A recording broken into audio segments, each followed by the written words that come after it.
তুমি যদি আমাকে মানুষ না বানাই একটা বকরির বাচ্চা বানাইতা, হারে তোমার বন্ধা বান্ধে আমাকে জবাই কইরা পাক কইরা খাইয়া তোমার ইবাদত করতো, তবুও তো আমি কাজে লাইগা যাইতা। কিন্তু তুমি আমাকে বানাইছো মানুষ।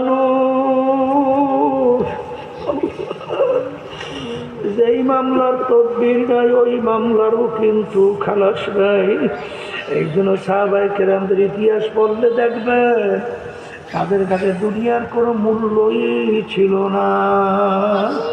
তাম দুনিয়ার সমস্ত সম্পদ যদি বাজার দুনিয়ার মোহের কারণে পায়ের ভিতরে ফেলাইয়া রাখে, আল্লাহর ফজল ও করমে তাদের ঈমান চলে না। আল্লাহ রাসূল সাল্লাল্লাহু আলাইহি ওয়াসাল্লাম বলে, শেষ যুগের ভিতরে ঈমানদারদের ঈমানের উপরে মজবুত থাকা এত কঠিন হবে, জ্বলন্ত একটা আগুনের আংটা হাতের মুঠার ভিতরে রাখতে যত কষ্ট, তার চেয়েও বেশি কষ্ট হবে ঈমানদারদের ঈমানের উপরে মজবুত থাকা। আমার বাজানদেরকে বলবো, পর্দারে মা বোনদেরকে বলবো, বাজার কিয়ামত পর্যন্ত এক শ্রেণীর আল্লাহর বান্দাবান্দি থাকবে, তারা ঈমানের উপরে মজবুত থাকবে, কিন্তু বাজান তাদের সংখ্যাটা হবে ছোট। যত ছোট হোক না কেন, আমি তো আল্লাহর ফজল করবে নিয়াত করছি, ঈমানের উপরে মজবুত থাকতে চাই।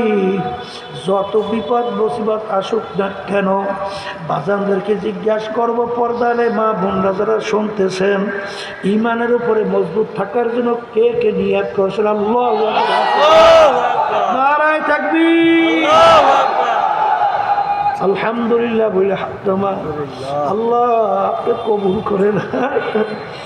মালিক জফুল কালাম আপনার হাতে। আল্লাহ,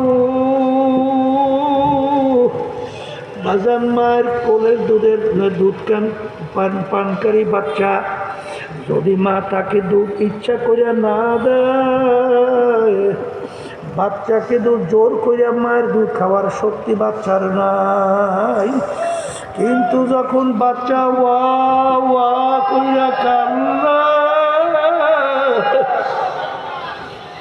মায়ের কাছ হাতের থেকে ঠাস কইরা পইরা যায়, মা বাচ্চার কান্না সহ্য করতে পারে না, দৌড়ে আইসা মা দেখে বাচ্চার তামাম শরীরে পায়খানা প্রস্রাবে ভরা।